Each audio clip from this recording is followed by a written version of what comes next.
it was David, who had, had this traumatic experience. In a big part, like, I wasn't there. And a lot of guys, he felt like we had just kind of left him. And at one point in the conversation, he said like, yeah, I felt like betrayed by you guys. I was like, oh,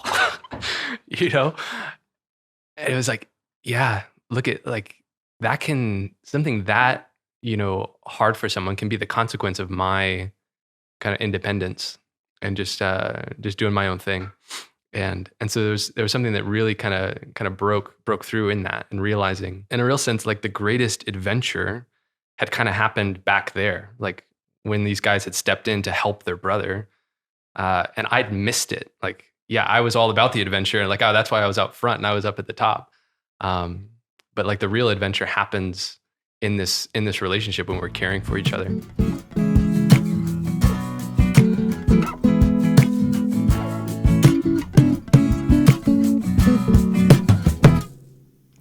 Poco a poco vamos a llegar. Somos peregrinos, and you know that's who we are. We make our way. Hey, I'm Father Montgomery.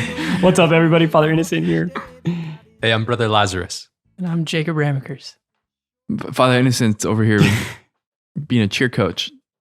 Thanks for not calling me a cheerleader. Energy people. I was just saying, smile. It's like we record from long hours, and I'm just want us to be in it. Remember, people look at your face. I'm just saying. What were you saying about being genuine like 15 minutes ago? Yeah, fair enough. Okay, you got me there. There was like a very funny exchange before we started, but actually, so right when Father Innocent and I, if you watch on the video, Father Innocent and I sit in the middle, and we always have one person on each side, and just a natural thing of it is like you don't really look that much at the guy to your side. To my left. And I thought about that with one of the episodes, I guess it was maybe Dave was sitting next to me, whoever it was. Maybe it was Jacob. And I remember thinking in my head, like, oh, like, does Father Innocent look at his person? I'm like trying to like see if I'm polite. And you, in a very Father Innocent way, said, oh, hey, Jacob, just, I'm not going to. Just, I just feel bad because I want to connect, bro. I'm like here with you, right? And You're a face guy, right? Yeah, I'm a big face guy. Yeah. And so, but I don't look at you. This is in class as well with postulants. If you sit right next to me, I do not look at you. You're good. You're good. You're good. I was making sure I was turned on. So if you sit right next to me, I don't look at you. It's just like a blind spot. But faces are very important to me. So those two guys will be like, Father, you didn't look at me at all. Like, I'm like, oh man. So I tell people, if you sit next to me, I don't look at you, but it's not personal. Nebraska nice. He got called out for being Nebraska nice this morning by Father Glenn. It was pretty funny. I felt kind of bad for telling Father that he needed to have a quick homily, but he took it well. And Father Glenn. Did he really? He took it well. It wasn't necessarily a quick homily. Okay. I don't think he changed his homily at all. At all. But we were having this podcast recording today. It was a big day, long day. And Father Montgomery had the Mass. Super happy about that. Father Montgomery's focused, reverent, gives a good word, but it moves. And so then he switched the Mass to Father Glenn. My Father Montgomery, you're killing me. Like Father Glenn could go for an hour. And we just got to keep it moving. So I told Father Glenn that. In the sacristy, my Father Glenn, just so you know, we have a long day today. He knew you guys were in for the podcast and things going on. So we just can't rush the Mass. I was like, fair enough. But you can rush your homily. You can just stay focused. So I was like, can you just kind of keep it moving? He's like, no, what do you say? Don't be Nebraska nice. Tell me what you want. I'm like, Father, I need you to go quick. I need to be focused. He's like, okay, I'm from Brooklyn. Don't be nice. Just tell me what you want. He complimented Midwesterners, though. In a roundabout way, he insulted East Coasters. He's like, yeah, New Yorkers, they have too many opinions. Yeah. Father Innocent will do whatever. That's great. I'm just kind. I just try to be kind. Yeah. You are a West Coaster. Yeah. Which I don't know if it has as much of like a uniform thing. Maybe, West Coast people can be like laid back. Can they? I was just trying to make fun of you. That's kind of a thing. Yeah, you can't. I like California a lot. I'm drinking a LaCroix today because it's a solemnity in our house. And I noticed that on the can, it says with an exclamation point, innocent. Gosh, you're ridiculous. You got your names on the can. That's true. That's fun. Oh, that's funny. A friend of mine made a very large LaCroix donation to St. Joseph's Friary. That's LaCroix is one of the key to your heart. St. Joseph's Friary. 5, 2, 3. What?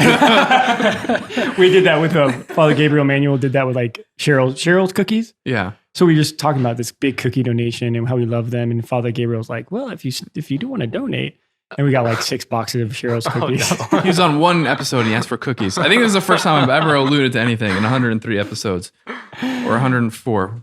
But I'm just or the knockoff versions are great as well. I don't know how it hasn't been LaCroix. It could be I don't know what the other ones are You called. just want sparkling water. It's your thing. Yeah. Bubbles. I'll send you a package on Ash Wednesday. That's when you'll get it. Ash Wednesday. Ash Wednesday. Well, I'll just put it and I'll look at it. It'll be right there. It'll be a good way to like stay strong. Sacrifice. I mentioned on the Ash Wednesday homily or podcast that during last Ash Wednesday, I didn't bless the ashes. I blessed another He forgot the H. at a convent. So that's why they're giving me a hard time about it. It was awesome. Bless the. If you want to support this lovely podcast, you can go to spiritjuice.org/poco. You can subscribe. You can Please do share. that. Share. People used to make like cool graphics. That was fun. What happened to those days, everybody? What happened? We've been together for so long. 103 episodes. You guys, I'm just playing. What else? You still get the book if you want. We're pretty far in Lent, but please get the book bornafirebook.com. And just so you know, yes, we're walking through for Lent. It is it's very much structured for Lent, but it is one of those books that you can read all the time it can just be a retreat. So get it. Great. Did we forget anything? You can watch this on YouTube.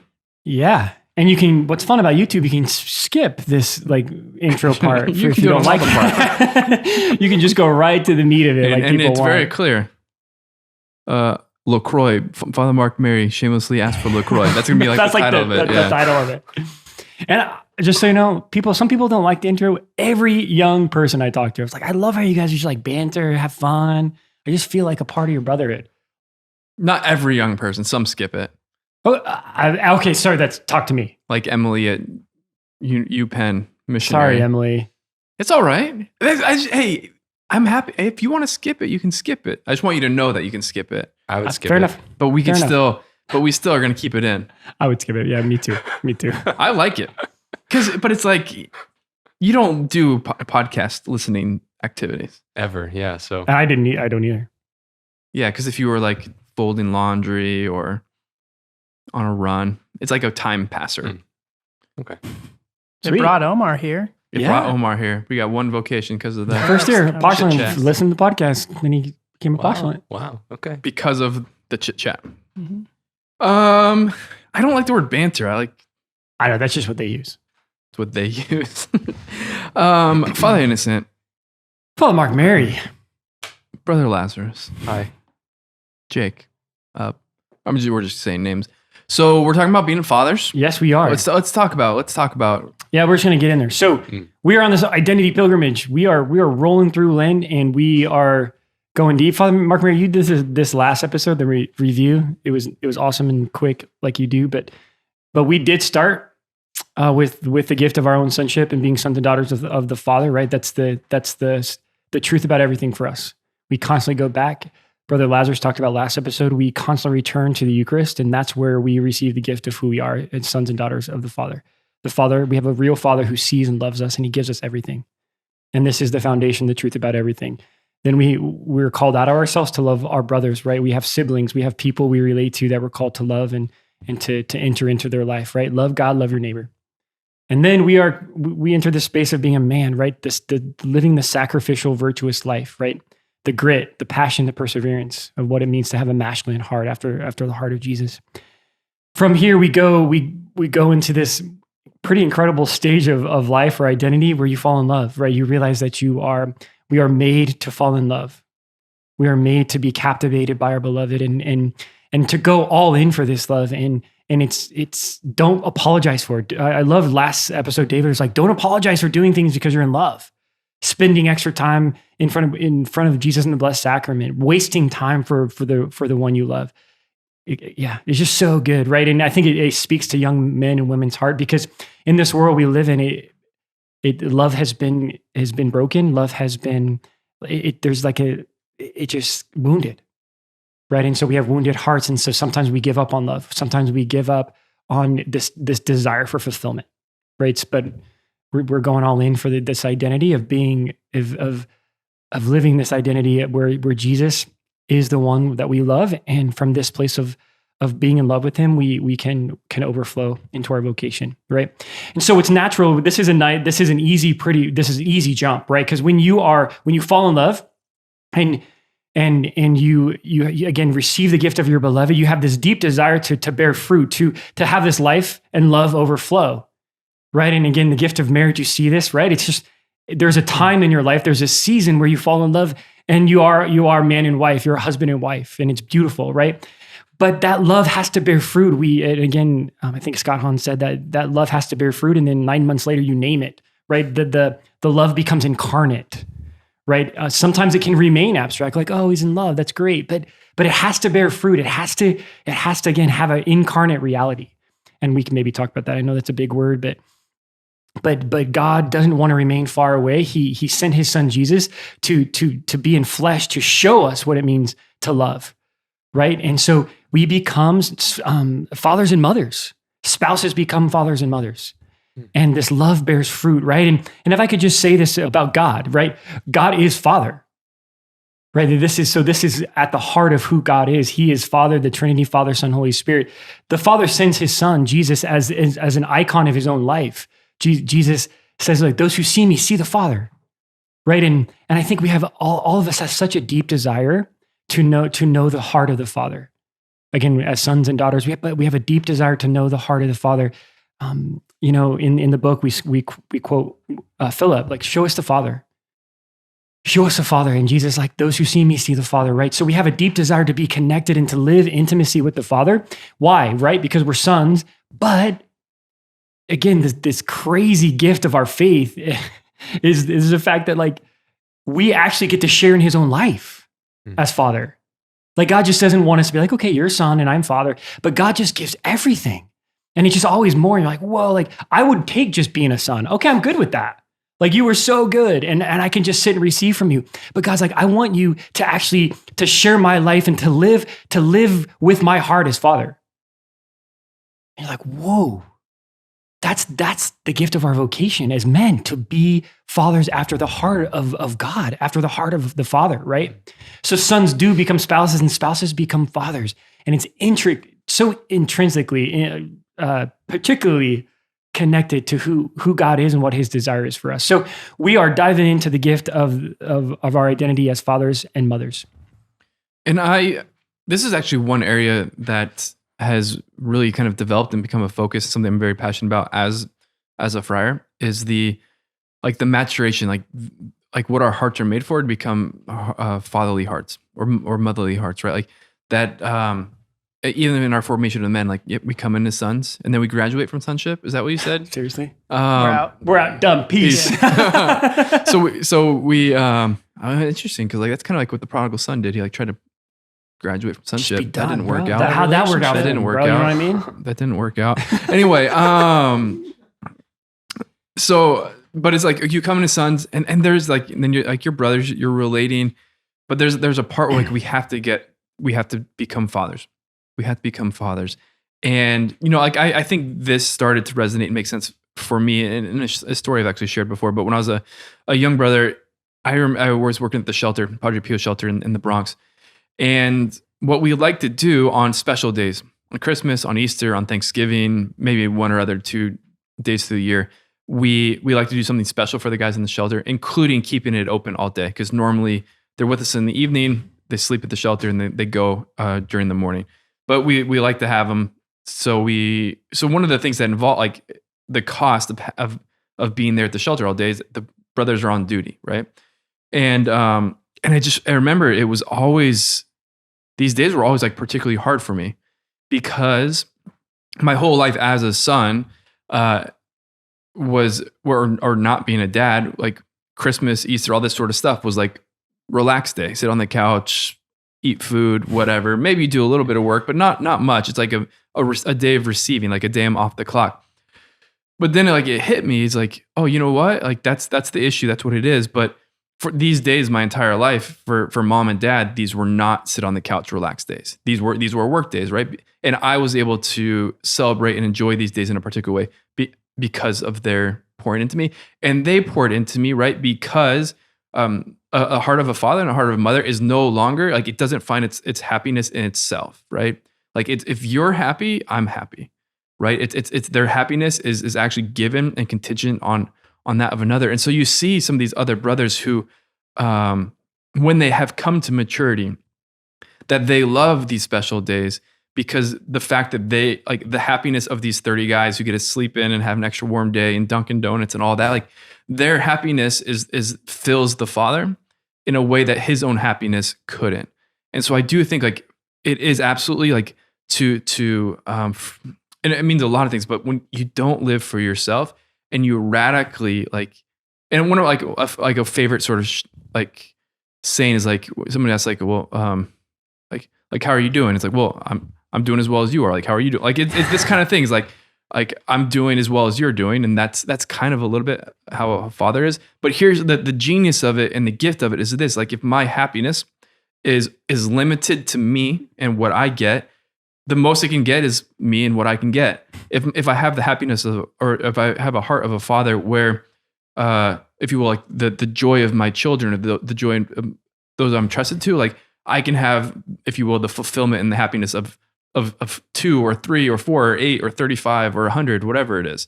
But it like, and this is the whole thing, like unless you lose yourself, whoever loses himself finds himself, whatever it is, or unless the grain of wheat dies, it just remains a grain of wheat. I don't know how that fits in, but maybe the 100-fold thing, like when you kind of leave your own self behind, like your capacity for reception, is magnified. That made some sense, maybe? Yeah, I'm with you. Awesome. Okay. Awesome. All right. Thanks. You guys are so encouraging. We are, right? Look at me, bro. Don't look at me. Don't look at me. All right. Where do we want to go from here? So I think where we want to go is, I think we have some good concrete stories. I think the desert obviously brings this out. I do want to keep context, right? We're in Lent, and this is the time to have this identity be purified, right? I just want to invite people to recognize that, we need a purification from self-focus, from self-reliance, getting stuck in ourselves, right? Our life only makes sense when we give ourselves away, right? So we're just I think it's great to talk about some stories in the desert that this came face to face, and you just kind of learn real quick, like, man, like my decisions have consequences, particularly as a father. All I'm thinking about right now is, how was my energy okay? Yeah, that was great. Yeah, good. Was mine? Yeah, it was great. I was just thinking about, I forgot what they're called. There were these cheerleading movies. I think really? Kristen Dunst was in them. Dude. She was Spider-Man's.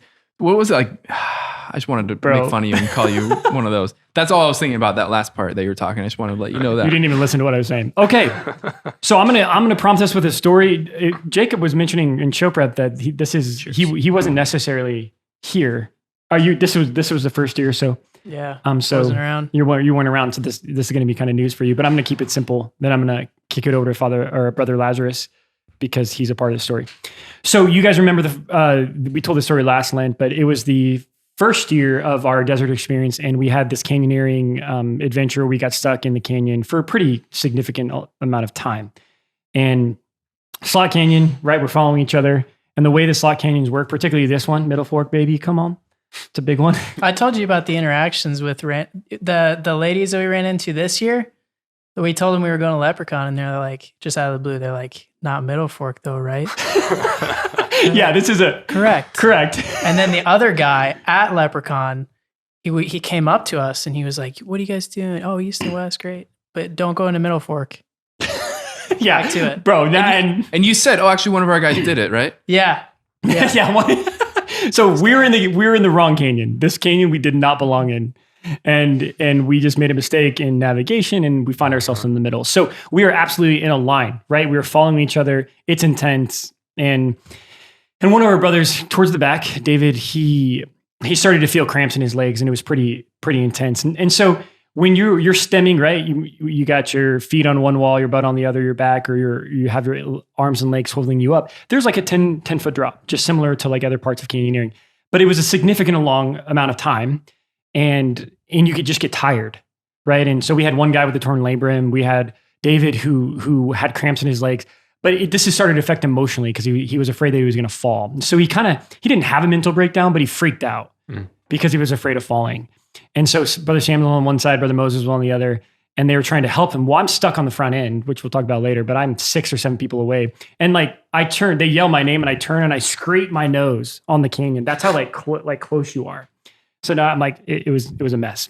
But you can't move. You can't just go back. Hey, guys, I'll be right there, right? And so I just like we play telephone. I'm like tell him that, hey, guys, you got to figure this out. You obviously be safe, right? Zach was in the way back, so he didn't have access. Our guide from Core, he was way back, though he didn't have access to help them either.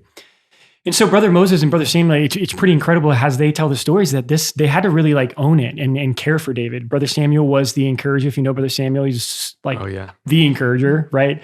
His presence was really important to David, just encouraging him and, hey, bro, we're with you. We're not going to let anything happen to you. Just trying to help him. And Brother Moses, thank God, so Brother Moses just was kind of freaking out as well, but he was afraid that David was going to fall. Right. And so he had cramps. So Brother Moses was like, I don't know what to do. And so he just had this moment. Brother Moses tells me after he had this moment where he realized he's like, oh my gosh, I got to do something. So he says a prayer, and he kind of immediately just goes into this mode of like, okay, I'm gonna make a decision to scooch all the way down the canyon wall, which is dangerous. Like you could kind of fall and like break your legs, but he scooches down all the way to the canyon floor, and he stands on it, and he has David stand on his shoulders, right, to rest. So David, again, the fear subsides that he's going to fall, and they have this funny exchange where David didn't want to, and he's like, I'm not a little girl, stand on my shoulders, right? It was pretty funny. So David stands and he rests, and he stretches out, and it's just a really beautiful moment where Brother Moses was taking a risk to love and to really, to serve his brother. And so this happens a significant amount of time. And so it's from this place where it starts to get dark, and we have to get our headlamps on. Again, we're going super slow. We're kind of, it's pretty clear we're not moving and that we're kind of stuck. And it starts to get dark. And so there's real questions about what we're going to do and what's going to happen, right? And hours are passing. And so it's pretty clear that we need to be roped out of this place. We're not finishing this canyon, and we just can't, right? So Carl, we still don't know how this happened. Like somehow he got out by himself. He's Mr. the Beast, Carl. Yeah, exactly. We were just making Chuck Norris jokes about Carl, like he's just huge. And so he got out, and he roped us all out. We get out, and we have like 2 hours out. We have like 2 rappels left, and we had to like intensely, just keep saying yes to finishing strong. Brother Moses has this pretty profound experience of just being pushed to his limit and being upset with me. Afterwards, he says he was really upset with me. He's like, Father, this is too much. And I was really upset with you because you take us to this place and you're responsible, and we could have got seriously hurt. And this is exactly where I want, guys. You know what I mean? Like, this is it. And I was like, Brother Moses, tell me about that. Like, what was going on? Tell me about what was going on in your heart when this happened. He's like, well, like I knew you were up there and no one was going to help me. So I just prayed, and I was like, right, I just got to help him. So I just took a risk and went down, and he told the whole story. And as he's talking, like the light bulb goes on. He's like, yeah, but I did it.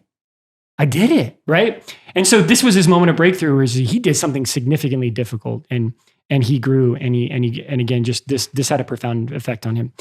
But so that's this night in the canyon that we've told you the story before. But what I want to invite Brother Lazarus to do is that we were all in a line in walking through this canyon, and Carl and Brother John Baptist and Brother Lazarus were up front. And again, the importance of going through this together and helping each other out. The reason why we were stuck there is because we got separated from our group, right? And this should not have happened. There should typically in the desert, again, we stay together or we plan how this is going to work. And I think this is really just a beautiful story. I'm grateful for Brother Lazarus. It's humble, and he learned a lot from this. But I think it points to this gift of fatherhood of, wow, like I have to choose, and life's not about me, and I have to give myself to my brothers, even when it's hard or maybe not necessarily most natural. Real quick, how long were you guys actually in the canyon? From like 2 to 10:30, Yeah, 11. we got back to camp like 11. 11:30, something late. like that. It was late. So that's and we're all kind of bloodied up. We again shouldn't be in there and starving. starving. And starving. I like to brag a little bit about the first desert trip. I think that might have been the biggest difference is like we didn't have enough food. We didn't. We had Jolly Ranchers, but not enough food. That's right. I guess we got like the summer ration of food, and it's like, sub-zero at night. You're like grown men. So that's what I remember kind of at the beginning of this day going into the canyon is this, couple mile hike out into the top of the canyon. And I had like, half a cup of oatmeal for breakfast. And then we get there and we're like, okay, quick, let's just break and we'll have lunch. And then we're going into this canyon. And so we're like taking out the ration food pack and it's like a tortilla. And then we're going to split this apple between 3 of us. And I'm like, oh man, okay, here we go.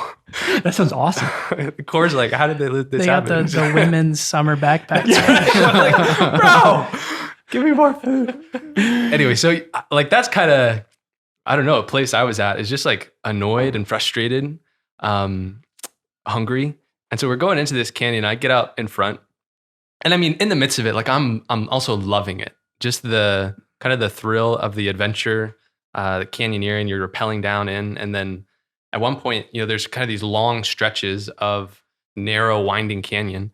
And so you kind of have to find a spot where your body and your helmet will fit through. So sometimes like out in front, you don't know which direction, like what's the best way to go. And so you have to try one way. And then like your helmet gets stuck between the like these giant sandstone walls.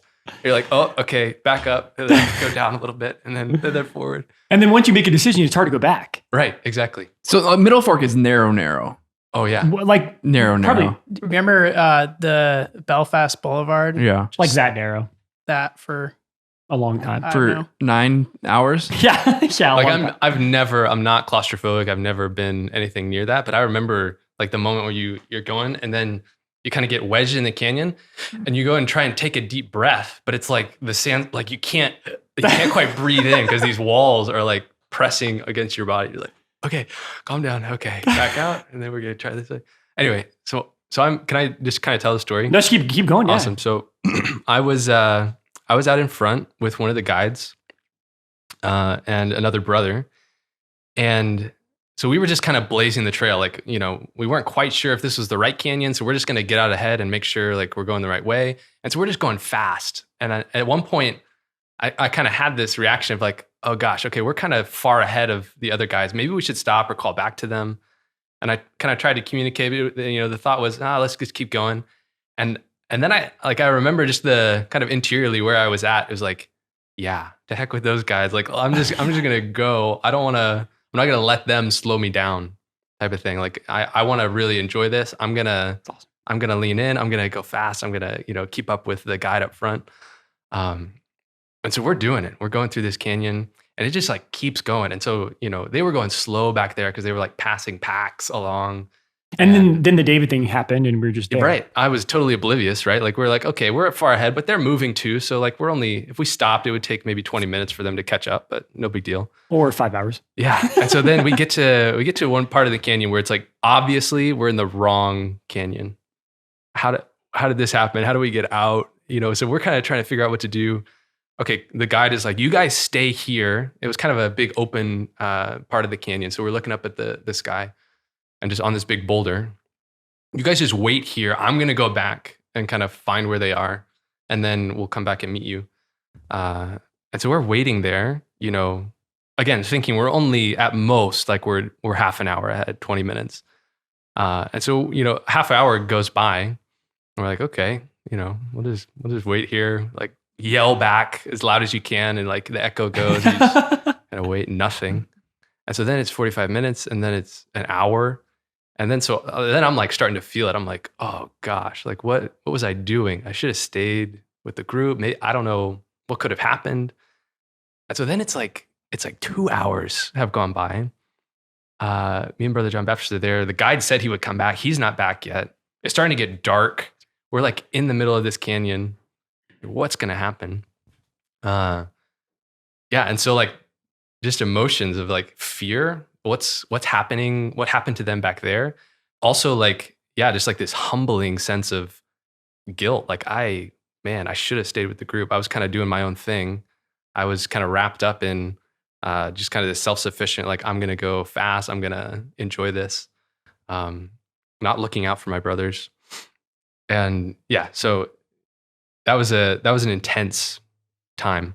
Eventually the guide comes back, only he's outside the canyon. He's like, how did you get up there? And he's yelling down to us. He's like, okay, I found them. They're all right, but they're way back in the canyon. I'm going to let down a rope for you guys. You'll get you guys out. And then when you meet them, we can help them out. And so it was just like, by this time we should have been back in camp, but we're having to like rappel out the side. I remember leaning against the wall and Brother John Baptist, I was climbing on him to then get kind of just over the lip of the canyon to be able to, Carl made like a meat anchor up at the top of the hill. Huge. Yeah. I wasn't afraid. I was like, Carl's not going anywhere. And pulled everyone out. And then so everyone gets there, we all get out of the canyon. And then it's like, okay, we're out, but it's dark and we don't really know where we are. And we probably still have an hour and a half left of, so again, this is the moment where guys are tired and guys are frustrated and we still have 2 more rappels and like just at least hour and a half, 2 hours left of hiking. Right. So what I think is, to just finish the story off, we walk back and it was actually an epic moment. We're walking down the street on Leprechaun, the street that's by the campfires or campsites. And we're all kind of in a line and the stars are just like incredible that night.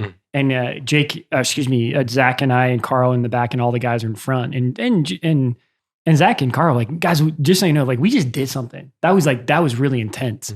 So we had this moment of looking at these men who were like, whoa, this was serious. These guys said yes to something pretty serious. And you kind of survived something, right? But it wasn't until the next morning where we had like just really beautiful insights on our own life of brotherhood. But I get, again, this fatherhood, right? Where thank God, brother Lazarus and Brother John Baptist, they're just like self-aware guys. And so we process, that's what we do in the desert, right? Especially after intense things, we're sitting around and everybody gets to share what's going on. And it was really beautiful. Brother Lazarus, Brother John Baptist. And if I could say, there was some emotion, like this was intense and had consequences. And you guys were moved just with emotion to say, guys, I'm sorry. Like we made decisions and again, it wasn't intentional, it wasn't malicious, but we made decisions and we left you guys behind. And again, kind of about, it was about ourselves and the kind of the self-focus, and it had consequences on everybody, right? But your guys' humility blew me away. And for you, Brother Lazarus, like you're super athletic. And again, the physical stuff didn't necessarily like affect you in the desert. Like you rocked it all. But that moment was a big breakthrough moment for you interiorly, where you're like, whoa, like something happened where I realized that life's not just about me. And when you had that breakthrough, I mean, it changes things. Do you want to comment on that? Yeah, gosh, I remember in particular, I mean, it was like hard stuff. It's humbling to kind of talk about it. I remember being around the campfire. I think it was even that night. I was like, can we just go to bed? It was like, no, we're back. Like, we're still going to sit around a fire and talk about it. I was like, okay. And, but I mean, it was good we did, because it was David, who had, had this traumatic experience. In a big part, like, I wasn't there. And a lot of guys, he felt like we had just kind of left him. And at one point in the conversation, he said like, yeah, I felt like betrayed by you guys. I was like, oh, and it was like, yeah, look at like that something that, hard for someone can be the consequence of my kind of independence and just doing my own thing. And so there was something that really kind of broke through in that, and realizing in a real sense, like the greatest adventure had kind of happened back there. Like when these guys had stepped in to help their brother, and I'd missed it. Like, yeah, I was all about the adventure, and like, oh, that's why I was out front and I was up at the top. But like the real adventure happens in this relationship when we're caring for each other. That's a line. That was just really moving for me. Like I was like, come on, dude. That's it. Yeah, Great. Definitely. A lot came alive through that. Mm-hmm. There was I forgot what, in this last year's trip, there was one of the walks we went on. Which one was it? It was when you guys, because Mark and Filippo had sprained their ankles, and so you and Dave had to help walk them out, which is a whole thing. Right? Was it? Yeah, it was you and Dave. And so it was me and Jacob, and we were with the guys. I don't remember where we were going. We were going from A to B. I don't remember what A or B was. It was a long day. Why was that such a long day? Because we lost a day with the ankle sprains. Yeah. And then we got a late start. Jeremiah was the leader? Yeah. That was a great one. We're not having coffee. No coffee. It was intense. I'm still making warm. Please. Yeah. I don't care if you don't like me. We're gonna get where we gotta go. It's like he's a Marine. You gave me his objective. We got there. That was awesome. Everybody hates you. You need to, as a leader, you need to be okay with people not being happy with you, but it's also okay if people are happy with you. You know what I mean? Right? Yeah, it's not like, all right, we're gonna go hard because we have to push and we have to catch up ground. You guys are gonna be mad at me, and just so you know, like I'm okay with it. It's like that's good. Yeah, we want to be okay with that. Also, that shouldn't be your goal, though. Yeah. Also, it wasn't. Yeah, no, it was great. It's different than the Marines, right?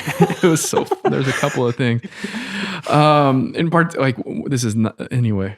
In some of his training, like you're in more control. You go to the bathroom at certain times, and that's it. And this whole idea of like, oh, hey, I need a second to use the restroom. Like, what? No. Like, no, you just gotta.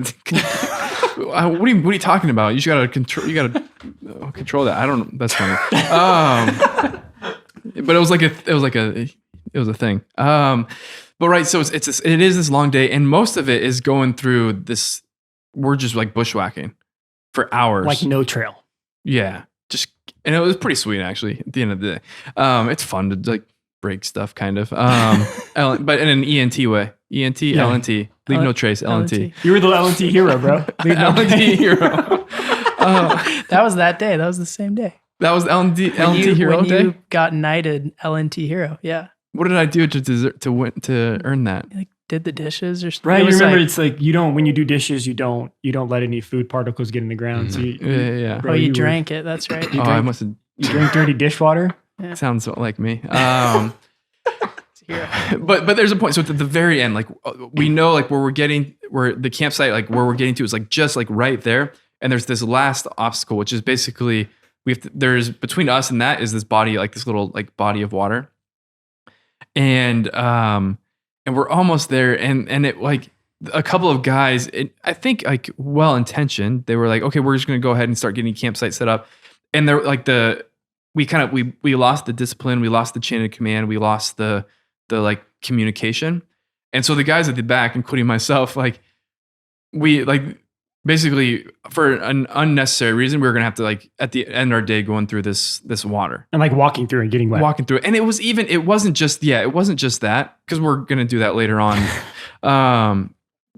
There was this very clear, we're no longer thinking about the guys behind us. Like we're there, we're going to do our thing. They'll figure it out and they'll kind of catch up.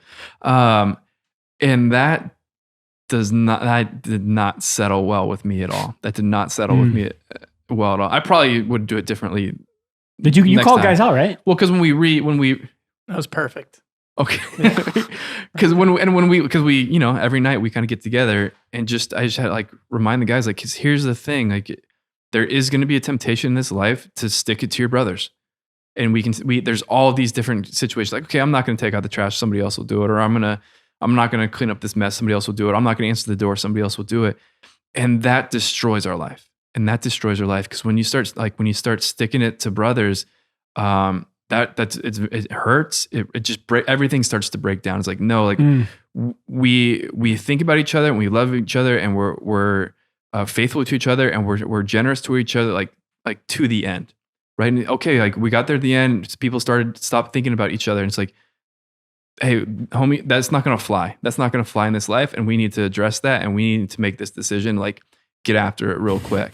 And because this is the thing, like it's particularly in communal life, if you get selfish, people get hurt. And it can be in a really like serious way. And it's like, hey, we're not bachelors. We're not little kids. We're not even just like siblings in the sense that like, okay, well, your turn, my turn. It's like, no, we're fathers, right? And we're going to love each other with father's hearts. And that means we're going to be others oriented. We're going to put others first, and we're going to give, and we're going to love without counting the cost. And that's how this thing works. And, you know, and it is like that's just, we don't stick it to each other. Like, you know what I mean? Like that's awesome. Yeah. What do you, I love the example that you gave around the campfire that night. Cause so we're talking about like, you don't want to, I think the words you used was, we don't want anybody to feel lonely. We don't even want to take that risk. And you compared it to just doing dishes in the friary, right? You use this image of, so you have 4 people doing the dishes, and you're all doing the dishes, and then people start to drop off here and there, and you're left with like... That happens in the friary. Totally. Yeah. And you're left with 3 people, then 2 people. And then you look around, one of the people, like brothers, looks around and he's like, well, there's only 4 more dishes. So he just bounces, which leaves the last brother to do 4 more dishes, right? And then he does 4 more dishes, and he has to dump out the water. And then he finds other dishes to do, and he's doing other dishes, and he's got to wipe the table, and then he sees the floor, and he's got to sweep the floor. And, you know, by that time he's been alone for 30 minutes. And it's not like necessarily, you know, the other brother could have just not been aware of the other facts, but. And that's like, okay, it happens once, it's whatever that happens. But if that becomes like a pattern, and you have like 4 years of that where you're like all alone doing something, like working or whatever, and it's like, I thought this was like I thought this was a team, I thought this was a fraternity. That's just, it's dangerous, right? And that's what gets a lot of guys in trouble. And I guess the proposal is like, yeah, we definitely, that guy in that situation, we want to be fathers, and we want to be used to being alone doing work. But it's just like, we don't need to take advantage of that, and we don't need to take risks on that. Like, also, we need to have fatherly hearts that are always looking out for each other. And again, just it can't be about me, and I can't be selfish, and I can't be me focused. We have to have the eyes of a father, which is always on the horizon, always looking to other people. Yeah, totally. And this is the maturity of love, right? We don't, you know, the gift of sonship is amazing, but again, it matures, and when we can let go of ourselves, when we really become like a man for others. We were talking about Maximilian Kolbe. That's, I think, was what his biography is called. But this is a maturity of love, and that's why I love how, in the context of identity, you can talk about any identity you want, but it's just like, we want to do it with the Father's heart. That's where we're growing towards, right? Because we're all brothers in the desert, right? And the gift of brotherhood is so real. But how do you live with the Father's heart? Like, it's in these things. The sacrificial love, the unselfish love, right? And again, if I could just say, like David and Jake and all the core missionaries, like the sacrifices that you guys make that no one knows about is just such you're 10 years younger than me or more. But the way that you guys are a father in the desert's amazing, right? Because you live with this, you're just attentive. Like, a father's attentive to things that no one else is attentive to. Dave was telling me sometime, or actually you guys are visiting here, right? And he was like, it's just nice to kind of not be in charge, right? And Dave was like, I just feel like I'm like 10 steps ahead of everybody. I'm like, bro, that's fatherhood, right? It's like you're constantly thinking and preparing your own heart to give and to sacrifice. And so that's just a good example. Again, you're younger than me, but we're good friends. But you have a father's heart in the desert for me and the brothers, because again, you're called to live this way, and it's the maturity of your own heart and love. Thanks, Father. Praise God. You guys, and that's true. You guys totally rock that. Am I sounding funny? Like, I remember one story that stands out is like the day after. What do I call it? The day. Day 19? No. The day. What happened day 19? Where are we talking about day 19? Day 19 was the. No, but where are we talking about? I don't know. Not today, but I haven't talked about this. This was a nice week moment for you. We can talk about it tomorrow or new Father Dark Mary came out. You guys Dark Scary. Dark Scary, bro. Father Dark Scary. You guys misuse Dark Mary. It's very particular. I'm actually in a good mood when I'm Dark Mary. But I'm aggressive because I'm in a good mood. There's a little Dark Mary right now. I like it. This is good. High energy. Go team. Thanks, Kristen Dunst. What were we talking about? Oh yeah. So after Jeremiah gets airlifted out, you guys book it to go save the day, and like good shepherds, good fathers, and so we're gonna have our prayer day, right? And so everyone's it's just a day to not do anything, just to be there and to pray and be quiet. But certain practical things still have to happen. And so David spent that day after he had been working the day before taking care of Jeremiah. He spent the day setting up like a couple of tents, setting up the adoration chapel. Making food. He cooked dinner for everybody, right? So nobody else had to do anything. He did dishes.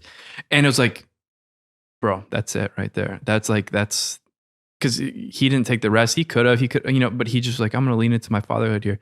I mean, and both of you guys, right? Like, for even teaching us, but you guys are rock stars. We told you this. You guys are very, very good. But it's like how you guys are with us. You're walking with us. You're doing everything with us. And like, hey, Jake, can you fix our what's the thing that cooks stuff? Can you fix this? Can you sew this? Can you tape this? The zippers. Can you fix my zipper on my sleeping bag? Can you fix the Jake, tent? I can't find my food bag. I mean, it's just like, but you guys were just in it. It's good to see. What else we got? Jake, you got anything for us? I'm trying to formulate something. I mean, that like particular, the Jeremiah story was a particular moment for David and I, because I think the fatherly identity is pretty hidden. There are a lot of things that just like go under the radar, they go unnoticed. And there's one thing it's one thing to like go through suffering and go through pain and really endure something if like even one person sees it, right? Like I'm doing something good for one person and I like see their face and like, you see the joy on their face or whatever. But I think that is kind of the key of fatherhood is like, there's nobody watching. And it's a very humbling moment. Like David and I, we were sitting in town and just talking it over after all the logistics and trying to get the group back out after the Jeremiah situation. And we're like, dude, they don't see us. Like nobody sees us. Cause they're, all the guys, all the postulants, like it was a traumatic situation for them. And they didn't see like, the things that we might've been doing behind the scenes. And it was just a really intimate unification with the cross, where it was just me and Jesus. It was like it's just you and me, Lord. There's nobody else here. Yeah. And that's the call.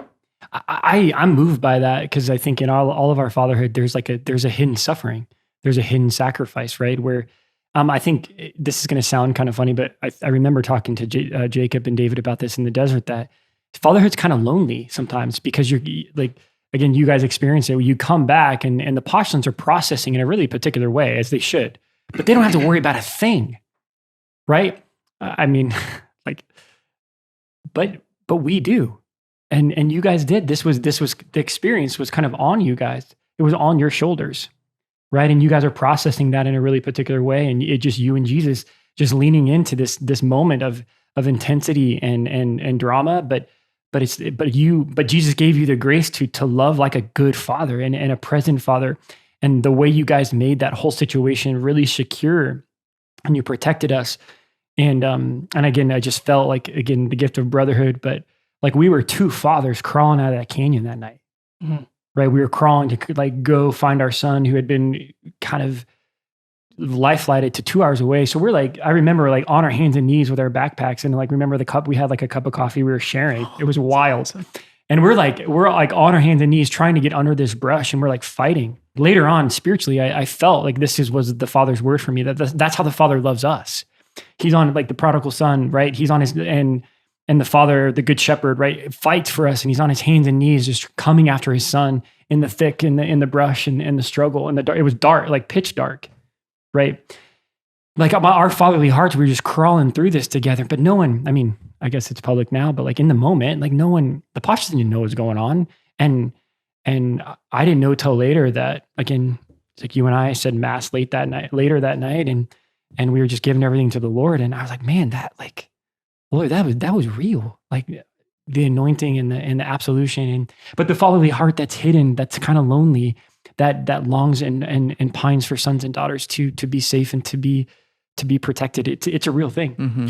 And if I could just kind of tie that to just an example of a married couple I saw recently, like so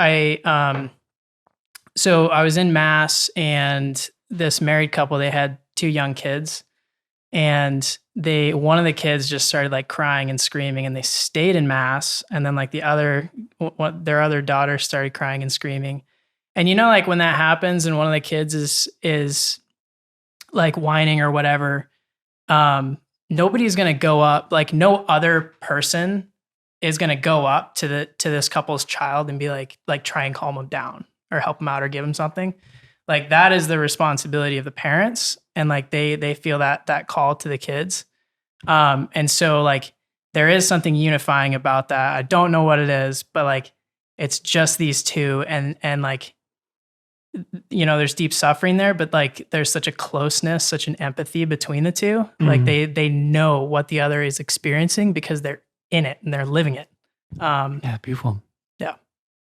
I experienced this I think as a priest in particular in confession, right? Because the reality is like many of my greatest joys and those things which move my heart the most happen in that context, and you can't share it with anybody. Yeah. You know what I mean? And that is a bit of it's a unique experience of a father or a mother. In this case, as a priest, it's like often the best part of my day, or the most beautiful or the most powerful. It's under the seal. So it's got to be like me and the Lord, right? And I think there's like fatherhood and motherhood, absolutely, like we are made for communion and community and having other people around us, but there are certain components of it where it's got to be us and our Heavenly Father, and that's got to be there. And I do just kind of a word for all of those parents, all the moms and the dads, and those who are playing those different roles, who aren't thanked, who aren't seen, who are in it kind of on their own. Just the Lord sees it. The Lord sees it. Yeah. And, I was just thinking about something like that. Like, don't underestimate the real fruitfulness of that hidden, like fatherly, there's some motherly serious sacrifice. Holiness there. Right? That's where it's at. And I remember it was just seeing my dad up early praying, when I was 10, 11, 12, throughout high school. Like he was always there just with his Bible praying. And like that had a huge impact on me that I didn't realize until years and years later. And then even like my experience in postulancy, just from that perspective, like receiving fatherhood, right? And seeing just like over time how that, more than anything, like it's not so much the words and the like moments where fatherhood kind of shines as much as it is like the daily grind of just like seeing Father Innocent at prayer, same thing.